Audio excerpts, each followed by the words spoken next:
दारी दुमदुमला चौघडा सनईचा सूर नवा उत्तरेकडून आली मग अलगद थंड हवा सगळूया हळदीने रंगवूया तिजला निरीक्षण हे घेऊन जाईल सासरा मेरे संग भी बीतेंगे पल तेरे सुनहरे वादा ये रहा मेरा सब घर वालों से तेरे बाबुल का घर में छोड़ के चली ओ ना ढूंढबे काहे दिया परदेस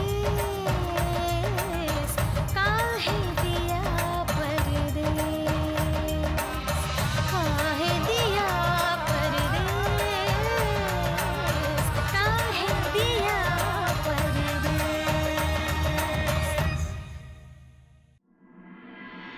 गौरी चहा घे।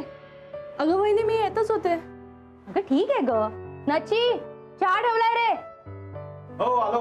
आज घर किती शांत वाटतंय ना। आई आणि आजी सकाळीच देवळात गेल्यात एकदम निवांत।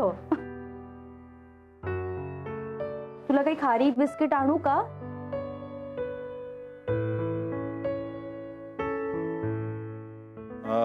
मला काहीच नको।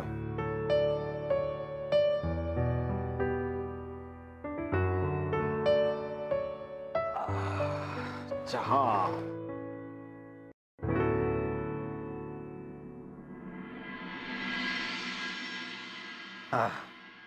निवांत आहे ना सकाळच। नाही तर रोज सकाळी आई बाबा आजी सगळ्यांची धावपळ चालली असते घरात। आणि तुलाही आजकाल खूप कमी वेळ असतो ना। दादा खूप काम असतं का रे? ठीक आहे पण आज मला वेळ आहे आणि आज मला जरा तुझ्याशी महत्त्वाचं बोलायचं। बोल ना। तुझ्या लग्नाविषयी।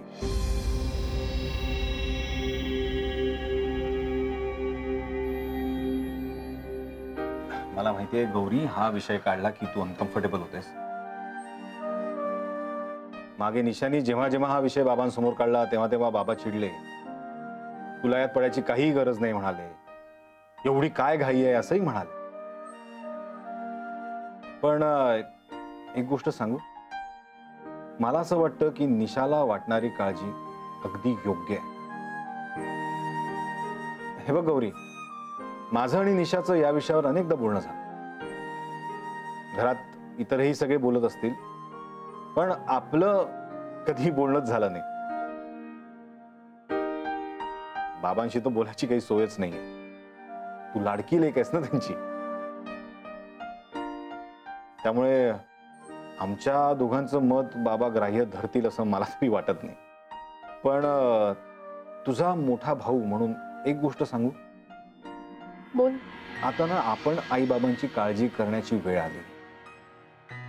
त्यांनी आपल्यासाठी किती केलं। आपल्या आयुष्यात सगळ्या गोष्टी वेळच्या वेळी व्हाव्यात असं त्यांना मनापासून वाटतं। हे बघ आता मीही सेटल झालो, म्हणजे मध्ये थोडा त्रास झाला पण आता खूप छान नोकरी मिळाली, टचवूड।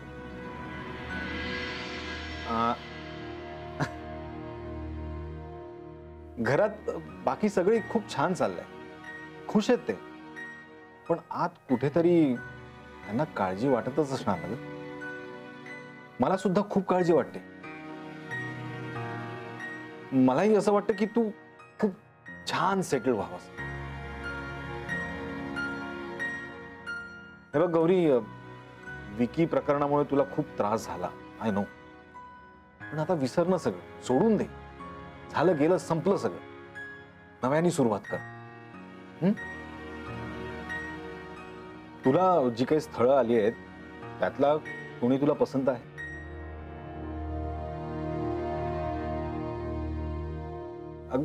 माझ्या ओळखीची 2-4 मुलं आहेत, वेल सेटल्ड आहेत, खूप छान आहेत। तू म्हणत असशील तर मी बाबांशी बोलू का याविषयी? गौरी, तुझ्या मनात काही वेगळं आहे का? मी आहे, तुझा दादा आहे, तुला मी मदत करेन ना। बोल बोल ना गौरी, आम्ही मदत करू तुला। गौरा, तुझ्या मनात कोणी आहे का? नाही दादा, तसं काहीच नाहीये।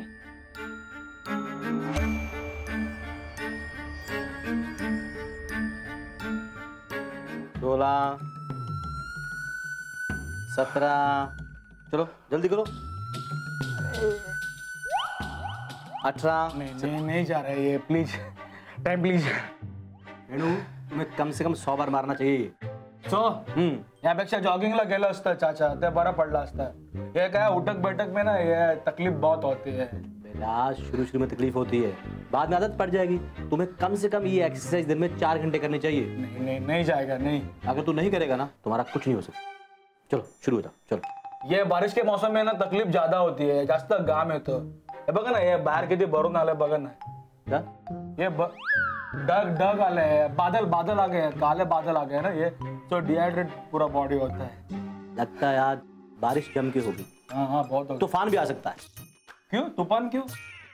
क्योंकि सुबह मुन्ना गया है ना, उसका बेसब्री से इंतजार कर रहे हैं हम। नहीं तो उसका तूफान से क्या कनेक्शन है? क्योंकि आज मुन्ना अपने ससुर जी से बात करने गया है, यानी कि सामंत साहब से। ये अंकल को मिलने गया ये अभी?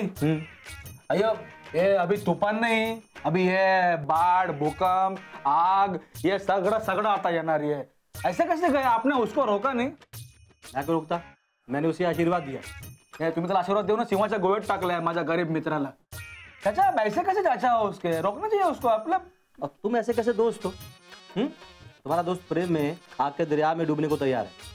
तुम्हें हौसला देना चाहिए, तुम उल्टा अपना स्वार्थ देख रहे हो। जय जय बजरंगबली। हर हर गंगे, हर हर गंगे। वाह भाई वाह, सैर करके आज तो मजा ही आ गया।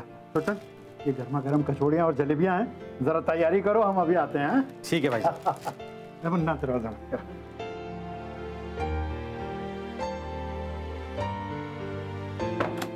मुन्ना क्या रहा है? चारों खाने चित ससुर जी को? कहाँ चाचा? क्यों, क्या हुआ? अब क्या बताएं चाचा, हम उनके दामाद बन पाते उससे पहले बाबूजी उनके दोस्त बन गए। दोनों साथ में सैर कर रहे थे, जोर जोर से हंस रहे थे। अब पता नहीं इस दोस्ती की वजह से हमारी शादी हो भी पाएगी कि नहीं हो पाएगी। म्हणजे तू त्यांच्याशी बोललास नाही? कहाँ बोला वेणु? अरे क्या बात है, बच गया मैं। अरे हटो यार। गॉड। क्या तुम खुश क्यों हो रहे हो? हमारा प्लान फ्लॉप हो गया और तुम खुश हो रहे हो? अरे दोस्त हो या दुश्मन? बोलला नाही म्हणून मी खुश झालं, वरना ये आंधी, तूफान, बाढ़, भूकंप सगळा आला असता। Thank God. अच्छा हुआ, आता टेंशन मध्ये नाही मी। चलो नाश्ता करते। बस खाने की पड़ी रहती है तुमको।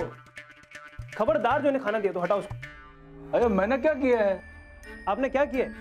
हमें नहीं पता आपने क्या किया। आपको एक भी कचौड़ी नहीं मिलेगी। हाँ मुन्ना बेचारा बड़ी हिम्मत जुटा के गया था आज। ऊपर वाला भी परीक्षा ले रहा है।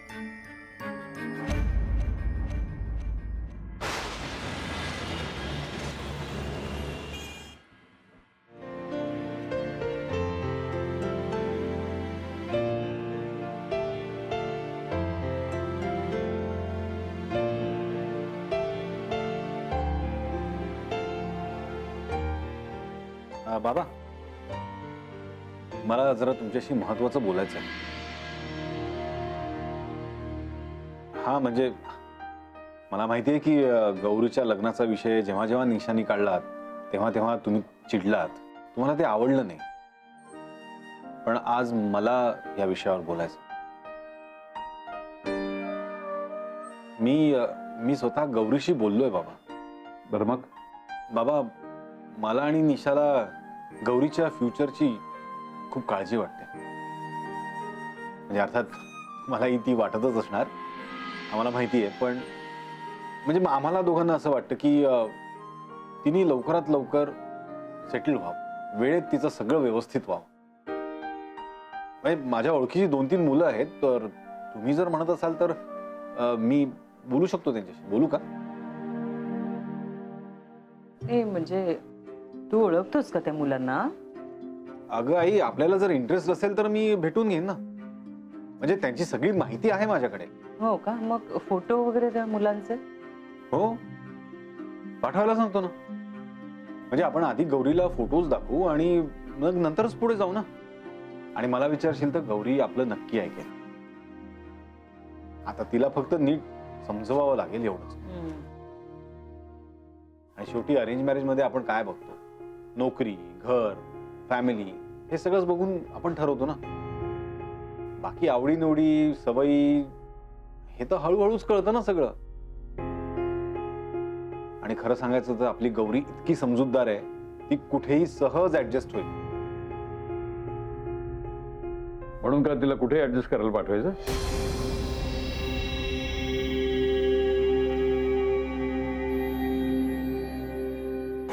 तसं नाही बाबा, म्हणजे मला तरी ही 2-3 मुलं अगदी योग्य वाटतात गौरीसाठी. त्यामुळे मला असं वाटतं की आपण, तुला जे काय वाटतंय ना ते जर तुझं मत असतं किंवा गौरीविषयी तुला खरंच काळजी असती किंवा त्या स्थळांविषयी खात्री असती तर मला बरं वाटलं असतं. पण तू दुर्दैवानं कोणाच तरी मत मांडतोयस इथे. ज्या प्रकारे तुझी बायको या लग्नाला घाई करते ना, त्यावरून एक गोष्ट मला कळते की ही गौरीची काळजी नाही, यामध्ये काहीतरी स्वार्थ आहे. गौरी, खरंच आज खूप पाऊस पडणार आहे. गौरी, अगं तुझ्याशी बोलतेय मी, लक्ष कुठे तुझं? शिवके ख्याल हवे ना? नाही ग, निशा वहिनीचा विचार करते. निशा वहिनीचा? बाप रे, दिवसा ढवळ्या तुला वाईट स्वप्न पडायला लागली. परत काहीतरी केलं असेल ना त्या बहिणीने. तुला आधीच सांगितलंय, तिच्यापासून लांब राहा. आतल्या गाठीची आहे ती. मी तुम्हाला कळत नाही, वहिनी असं का वागत असेल ग? म्हणजे नक्की काय तिच्या मनात? मला माहितीये की ती माझ्यासोबत खेळ खेळते. मी तू माझ्या आणि शिवच्या नात्याबद्दल घरात सर्वात आधी तिला कळलं होतं. खूप आधार वाटत होता ग मला तिचा. खूप समजून घ्यायची ती मला, अगदी मोठ्या बहिणीसारखी वागायची. पण सगळं खोटं होतं. चांगुलपणाचं नाटक करत होती. का कोणास ठाऊक. सोपं आहे, कुत्र्याचं शेपूट वाकडं ते वाकडं. का? त्याला काही कारण नसतात. काही लोक आग लावणारीच असतात, ती काड्या लावणारच. तू उगीच गौरीची काळजी असल्यासारखं माझ्यासमोर दाखवू नको. माझ्या मुलीचं लग्न, माझ्या मुलीचं सुख, माझ्या मुलीचं भविष्य, या सगळ्या गोष्टींची जबाबदारी माझी आहे. माझ्या मुलीच्या आयुष्याचा प्रत्येक निर्णय मी घेतलाय. यापुढे तो घेईन, त्यामध्ये कुणी पडण्याची गरज नाही, समजलं? उद्या वेळ आली ना तर गौरी सुद्धा स्वतःच्या आयुष्यातले महत्वाचे निर्णय घेणार नाही. काय योग्य काय अयोग्य ही ती बाबाला विचारणारच. याचं कारण काय चांगलं आणि काय वाईट हे बाबा जाणतो, हे तिला माहितीये. तिच्यासाठी मुलगा मी निवडीन आणि मला खात्री आहे की डोळे झाकून ती त्याच्याशी लग्न करेल. माझा माझ्या लेकीवर पूर्ण विश्वास आहे. पण बाबा मी काय म्हणतोय की हात जोडतो नची. तुम्ही दोघ जण या गौरीच्या लग्नाच्या बाबतीत मध्ये पडू नका. तुझ्या बायकोला या घरात तशी अडचण होतीये. घर छोटं, माणसं जास्ती असं वाटतंय तिला आणि म्हणून ती स्थळ सुचवते. या घरातून एक जण कमी व्हावं म्हणून चाललंय सगळं. तिच्यावर सोपवलं ना तर कोणाच्या हातात माझ्या लेकीचा हात देऊन मोकळे होईल. तिचा विचार सोड तू. तू शिवचा विचार कर. शिवने काय ठरवलंय? तो बाबांशी बोलणार होता ना? तो प्रयत्न करतोच आहे मी तू, पण काही ना काही गडबड होतेच. तो आजही बाबांशी बोलायला गेला होता, पण तिथे त्याचे बाबूजी होते, नाही बोलता आलं त्याला. मग तू का बोलत नाहीस? तू सगळं सांगून टाक ना काकांना. मी तू इतकं सोपं नाहीये ते. का? अगं तू तुझ्या बाबांचा जीव की प्राण आहेस. सगळ्यात जास्त प्रेम करतात ते तुझ्यावर. बाहुली आहेस तू त्यांची. किती काळजी घेतात ते तुझी.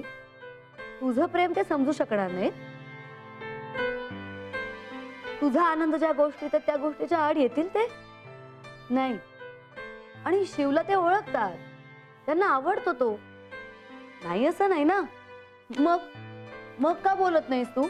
तीच अडचण आहे ना. बाबांचं खूप प्रेम आहे ग माझ्यावर. अगदी तळ हाताच्या फोडासारखं जपतात ते मला. मला पहिला घास भरवल्याशिवाय जेवायला सुद्धा सुरुवात करत नाहीत ते.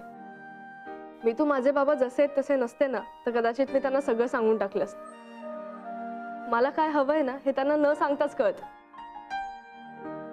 कधी काही सांगायची मागायची गरजच पडली नाही. लहानपणापासून माझ्या बाबतीतले सगळे निर्णय त्यांनीच घेतले. म्हणजे मी वेणी घालायची की बो बांधायचा हे सगळं तेच ठरवायचे. म्हणायचे बॉयकटच करून टाक ना तू. अगं मी म्हणजे कुठले कपडे घालू किंवा मी कुठे जाऊ हे सगळं तेच ठरवायचे. अगं साधा बर्फाचा गोळा खातो ना आपण, त्या गोळ्यावरचा रंग सुद्धा मी बाबांना विचारून घालायचे. म्हणजे मी सगळं त्यांना विचारून करायचे. म्हणजे माझं पानही हालायचं नाही त्यांच्याशिवाय, अजूनही हालत नाही. माझी हेअर क्लिप सुद्धा मी बाबांच्या आवडीची घ्यायचे. घरी कोणी माझ्या लग्नाचा विषय काढला ना तरी चिडतात ते, कारण माझ्या जोडीदाराबाबतचा निर्णय सुद्धा तेच घेणार आहे. आणि असं असताना आयुष्यातला इतका महत्वाचा निर्णय मी त्यांना न विचारता घेतला. एक गोष्ट माझ्या लक्षात आली, ऑस्ट्रेलियाला जायचा निर्णय मी तुमच्यासाठी रद्द केला ना, ही माझ्या आयुष्यातली सगळ्यात मोठी घोडचूक होती. तुमच्या मनात बाबा कायम एक अडी आहे माझ्याविषयी. गौरी तुमच्यासाठी सतत सख्खी, आणि आम्ही सख्खे असून सुद्धा सावत्र हे आजवर जाणवत आलंय मला. का माझ्या बायकोला सतत बोलता हो तुम्ही? काय येता जाता तिचा पाण उतारा करता? ती काय कमी करते का घरच्यांचं? या घरात आल्यापासून ती केवळ ऍडजस्टमेंटच करते, नोकरी करते, घरातल्या कामांना मदत करते. माझं परदेशी जाणं तुमच्यासाठी कॅन्सल झालं. हिच्या जागी दुसरी एखादी असती ना तर घर सोडून गेली असती, वेगळं राहू म्हणाली असती. पण निशानी गप्पपणे सगळं सहन केलं. तुमचा मोठे म्हणून मान करते, सगळ्यांची काळजी घेते. गौरीसाठी तर जीव तुटतो हो तिचा. एवढं सगळं ऍडजस्ट करून सुद्धा जर हीच किंमत होणार असेल ना तर मग काय ऍडजस्ट करते ती? काय ऍडजस्ट करते ती? या घरात तिला जेवायला मिळत नाही, राहायला खोली नाही, सकाळच्या चहापासून रात्रीच्या जेवणापर्यंत सगळ्या गोष्टी हातात मिळतात आणि ही ऍडजस्टमेंट करते. बाबा ती खूप करते हा घरासाठी. ते तिचं खूप करणं आम्हाला नकोय. या घरामध्ये राहून आमच्यावर उपकार केले आम्हाला नकोय. तेव्हाच निशाचं ऐकायला हवं होतं. म्हणजे मी आता परदेशात सुखात असतो. बस. कुणासमोर बोलतोयस, काय बोलतोयस असं भान आहे का तुला? तू परदेशी जाऊ नकोस असं यांनी एका शब्दाने तुला सांगितलेलं नाहीये. जायचा निर्णय पण तुझाच होता आणि न जाण्याचा पण तुझाच होता. बाबांना बोलायची काही गरज नाही. तुझ्या त्या निर्णयामध्ये आम्ही कुठेच नव्हतो. स्वतःच्या निर्णयाचं खापर कुणावरही फोडायची गरज नाहीये. कळलंय तुला? आम्हाला वाटलं तुला त्यावेळी जे पटलं ते तू केलंस. आजही तुला ते पटलं नसेल तर तुझा निर्णय घ्यायला तू स्वतंत्र आहेस. आलं लक्षात? तुला काय वाटतं तू उपकार करतोयस इथे राहून? आजवर यांनी कुणाचे उपकार घेतलेले नाहीयेत. आणि आजही तू मुलगा असला सख्खा तरीही तुझे उपकार आम्हाला नकोय. आई वडील म्हणून मान ठेवता येत असेल तर ठीक आहे, नाहीतर मग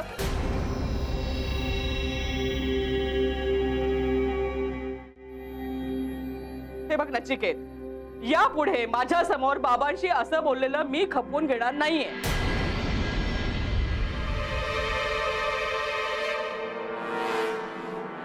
आणि काय रे नची? हा मगापासून मी आपलं ऐकून घेताय पण माका काय कळणार नाही. काय म्हणतास तू? या ऍडजस्टमेंट काय ता? काय अर्थ काय त्याचा? तडजोड असंच म्हणूच आहे काय तुका? एवढे लहान जागेत मूल होण्याचा निर्णय घेऊच नाही तू. ही तडजोड हा तुझी. जावई बापांचं काही एक चुकलेलं नाही. बरोबर आहे त्यांचा. अरे किती केला ना तरी तुझ्या बायकोच्या तोंडावर काय कधी समाधान दिसलं नाही माका. ते चिडले तर त्यांचं तोंड दिसतं तुमका, पण चुका करणाऱ्याचं चुका नाही दिसत. अरे आयुष्यात सगळ्या गोष्टी आपल्याला मिळत नाहीत, त्याकरता पण तडजोड करूकच होया. आणि ती हसत करूची याका संसार करणं म्हणतात माहित्या. पण हे मी तुमका कशाक सांगतोय? हा तुमचा फक्त दोघांचाच संसार हा ना, बाकी आमच्या सगळ्यांची तुमच्या संसारात अडचणच हा. आजी पण असं कुठे म्हटलंय मी?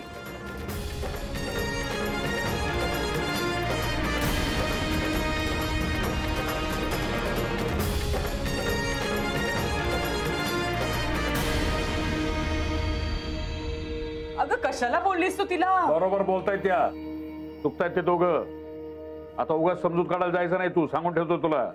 बाबांना त्यांची मुलगी त्यांच्या जवळपास हवी. ते नेहमी म्हणतात, आपल्या मातीतली तुळस परक्या मातीत नाही रुजत. मी तू त्यांना या सगळ्याचा खूप त्रास होईल ग. खूप वाईट वाटेल त्यांना. माझ्या आणि शिवमध्ये जे व्हायचं ते झालं. माझं खूप प्रेम आहे ग त्याच्यावर, जितकं माझं माझ्या बाबांवर प्रेम. पण बाबांनी शिवला नकार दिला ना, तर ते मी नाही सहन करू शकत. आणि मी त्यांना विचारूही शकत नाही, कारण त्या दोघांपैकी कोणा एकाची निवड मी नाही करू शकणार. कधीच नाही.